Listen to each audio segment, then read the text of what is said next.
اچھا جی مفتی صاحب، کیا دعا کے لیے ہاتھوں کا اٹھانا ضروری ہے؟ بالکل ضروری نہیں ہے، کوئی ضروری نہیں ہے۔ یاد رکھیں، 3 چیزوں کا نام دعا ہے، اور ایک چیز اس سے پہلے کہ دعا پڑھنے کی چیز نہیں ہے، مانگنے کی چیز ہے۔ 3 چیزیں ہیں دعا میں جو قرآن و سنہ میں ہمیں ملتی ہیں۔ ایک ہے الفاظ دعا، دعا کے الفاظ جو انبیاء علیہم السلام سے منقول ہیں۔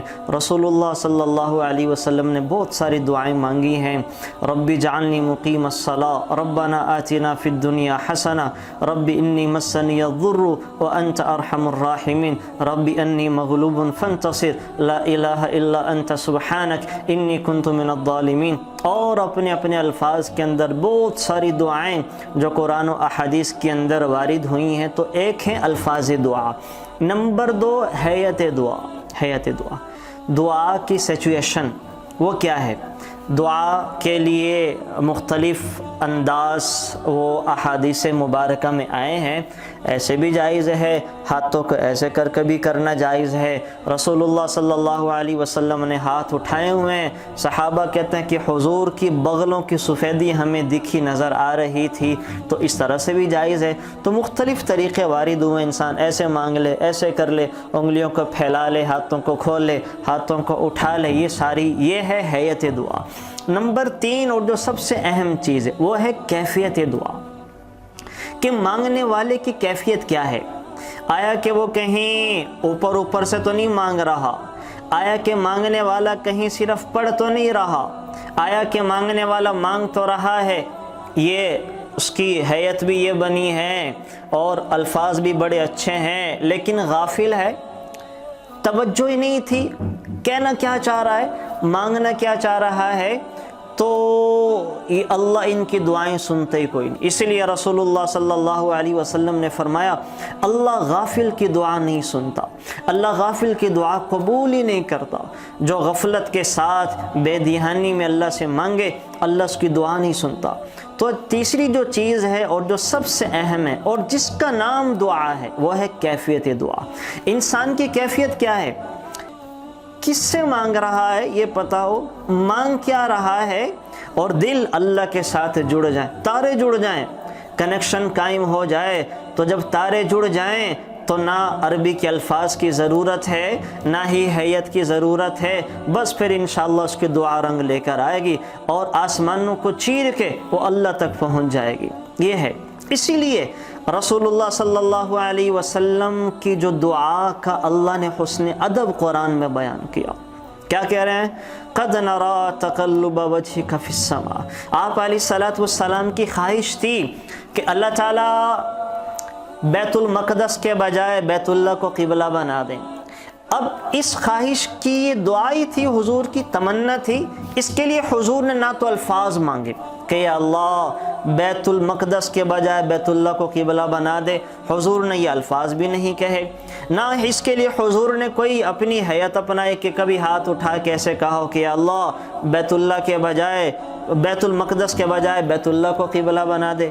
لیکن کیفیت تھی حضور کی، دل میں تھی، تمنا تھی، طلب تھی، اور آسمان کی طرف دیکھا کرتے تھے، مانگتے نہیں تھے، کہتے نہیں تھے، آسمان کی طرف دیکھا کرتے تھے، اس امید سے کہ اللہ کب بیت اللہ کو قبلہ بنائیں گے۔ تو اللہ تعالیٰ نے حضور کا حسن ادب ذکر کیا اور کیا فرمایا؟ قَدْ نَرَا تَقَلُّبَ وَجْهِكَ فِي السَّمَاءِ۔ اے میرے حبیب، ہم آپ کا بار بار آسمان کی طرف سر اٹھا کے دیکھنا یہ دیکھ رہے ہیں، دیکھ۔ تو یہ کیفیت تھی۔ تو اصل چیز کیفیت ہے، وہ کیفیت آپ کی بازار میں بن جائے، اللہ کے ساتھ تار جڑ جائے، تو اللہ کی قسم اللہ بازار میں چلتے پھرتے بھی آپ کی دعاؤں کو قبول فرمائیں گے۔ وہ کیفیت آپ کی کھانا پکاتے بن جائے، کاروبار کرتے بن جائے، اللہ تب بھی آپ کی دعا سنیں گے۔ وہ کیفیت آپ کی رات میں سوتے بستر پر بن جائے، اللہ تب بھی آپ کی دعا سنیں گے۔ لیکن اگر آپ بیت اللہ کے سامنے ہیں، بیت اللہ کا چکر لگا رہے ہیں، الفاظ تو پڑھ رہے ہیں اور کیا وہ آپ نے صورت بھی بنائی ہوئی ہے مانگنے کی، لیکن کیفیت نہیں بنی، اندر سے فیلنگز نہیں آ رہی، آپ کو نہیں پتہ چل رہا کس سے مانگ رہے ہیں، کیا مانگ رہے ہیں، ایک رٹی رٹائی چیزوں کو آپ پڑھی جا رہے ہیں، تو پھر آپ کی دعا کوئی نہیں قبول ہونی، پھر اللہ نے کوئی نہیں سن۔ یہ غفلت کی دعا ہے جس کو اللہ قبول نہیں فرماتا۔ تو بہت سارے لوگوں کو یہ شکوہ دعائیں تو غفلت کے ساتھ مانگتے ہیں، دعائیں کہاں سے قبول ہوں گی؟ تو دعا کی اصل جو چیز ہے وہ کیا ہے؟ کیفیت ہے۔ تو تین چیزوں کا نام دعا ہے، اگر یہ تینوں مل جائے تو سونے پہ سہاگا، نور علی نور۔ ایسے شخص کے تو کیا کہنے کہ الفاظ بھی اس کو آتے ہوں، اور اس نے وہ نقشہ اور ڈھانچہ بھی جو دعا کا انبیاء علیہ السلام میرے نبی نے سکھایا وہ بھی اپنا لے، اور کیفیت بھی بن جائے، تو پھر تو کیا کہنے، پھر کوئی دعا، کوئی چیز اس کی دعا میں رکاوٹ نہیں بن سکتی، نہیں بن سکتی۔ لیکن اصل جو ہے میں نے آپ کو بتایا وہ کیا ہے؟ کیفیت ہے۔ وہ کیفیت آپ کہیں پہ بنا لیں، سفر میں، حضر میں، اپنے بستر پہ، سوتے ہوئے، جاگتے ہوئے، کاروبار کی جگہ پہ، کام کی جگہ پہ، کھیلتے ہوئے، کہیں وہ کیفیت بن جائے تو وارے نیارے ہو جاتے ہیں، اللہ دعا قبول کر لیتا ہے۔ اس کے لیے الفاظ کی بھی ضرورت نہیں ہے، اس کے لیے صرف اندر کے احساس کی ضرورت ہے۔ وہ آپ کو پتہ ہوگا، شاید سنا ہو کہ بنی اسرائیل میں قحط پڑا، موسیٰ علیہ السلام ساری قوم کو لے کے دریا کے کنارے گئے، اللہ سے دعا مانگی، جواب آیا، اے میرے کلیم اللہ، اس مجمع میں ایک ایسا آدمی ہے کہ جس نے 40 سال سے مجھے سجدہ نہیں کیا، 40 سال سے مجھے ناراض کرتا رہا ہے، اور اس کے اتنے گناہ ہیں کہ جب تک مجمع میں ہے میں دعا نہیں قبول فرماؤں گا۔ یعنی اس کے کتنے گناہ ہوں گے کہ حضرت موسیٰ کلیم اللہ کی دعا بھی اٹک گئی۔ اللہ کہہ رہے ہیں کہ اس کو نکالو تو تب دعا کو قبول فرماؤں گا۔ حضرت موسیٰ نے اعلان کیا کہ مجمع میں ایسا ایسا بندہ ہے، جب تک وہ ہے اللہ رحم نہیں نازل کرے گا، وہ نکل جائے، مہربانی کرے تاکہ ہم پر بارش تو برسے، انسانوں کا اور جانوروں کا بھلا تو ہو۔ اب ظاہر ایسی صورتحال خدا نہ خواستہ کسی کے ساتھ ہو، اور آپ کو پتہ ہے کوئی نکل جائے، ہمیں تو کسی کے نماز میں وضو ٹوٹ جاتا ہے تو وہ وہیں کھڑا رہتا ہے، وہ نکلتا نہیں ہے، حالانکہ نکلنا جائز ہے، وہ کیوں نہیں نکلتا؟ اس کو پتہ کہ نکلوں گا تو لوگ کیا کہیں گے، یہ وہ وضو ٹوٹ گیا، کیا ہو گیا اس کو؟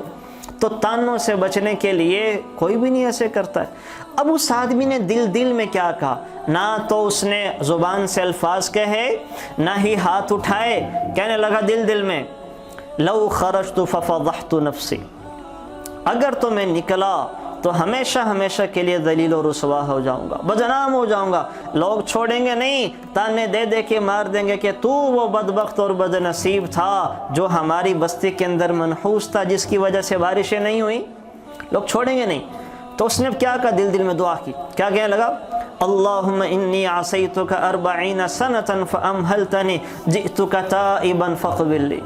4 سیکنڈ لگے، کیا کہا؟ اے اللہ، 40 سال تک تجھے ناراض کرتا رہا، 40 سال سے تیری نافرمانیاں کرتا رہا، تو مجھے ڈھیل دیتا رہا، آج میں توبہ کرنے تیرے در پر آیا ہوں، مجھے معاف فرما دے، مجھے رسوا ہونے سے بچا لے۔ یہ کہا۔ اب 40 سال کے گناہ، 4 سیکنڈ کی دعا، آسمان سے چھم چھم بارش شروع۔ حضرت موسیٰ کہنے لگے، اللہ، نکلا تو کوئی بھی نہیں، بارش کیسے برس گئی؟ تو وحی آئی کہ جس کی وجہ سے روکی تھی اسی کی وجہ سے دے دی، اسی کی وجہ سے دے دی۔ اس 4 سیکنڈ کی کیفیت والی دعا نے، جو بظاہر وہ اپنی رسوائی ذلت سے بچنے کے لیے تھے، شاید پکی توبہ بھی نہ ہو، اللہ ہی جانتا ہے، لیکن بظاہر صورتحال ماحول ایسا ہے، اس کی 4 سیکنڈ کی دعا نے 40 سال کے گناہوں کو دھو دیا۔ یہ ہوتی ہے کیفیت کی طاقت، کیفیت کی طاقت۔ تو کیفیت اصل ہے۔ اب حضرت موسیٰ کہنے لگے، اللہ، اس بندے کا پتہ تو بتا کون ہے؟ تو وحی آئی کہ واہ واہ، جب تک نافرمان باغی تھا تو چھپا کے رکھا، اب میرا فرما بردار بن گیا، اب اس کا راز کیسے ظاہر کر دوں؟ تو یہ اللہ کی خوبی، ستار العیوب، غفار الذنوب، گناہوں کو معاف کرنے والا، عیوب پر پردہ ڈالنے والا۔ تو اپنی کیفیت بنایا کریں. وہ کیفیت آپ کی مسجد میں بنے، مصلی پہ بنے، کھانا پکاتے بنے، کام کرتے بن جائے، بستر پہ بنے، وہ جب مرضی بن جائے. سفر پہ آتے جاتے بنے، بس اللہ سے مانگ لیں. جب تار جڑ جائے اللہ سے مانگنا شروع کر دیں، انشاءاللہ اللہ دعاؤں کو پر لگا دے گا، پر لگا دے گا. اللہ قبول فرمانا شروع کر دیں گے، دعاؤں کی برکتیں ظاہر ہونا شروع ہو جائیں گی.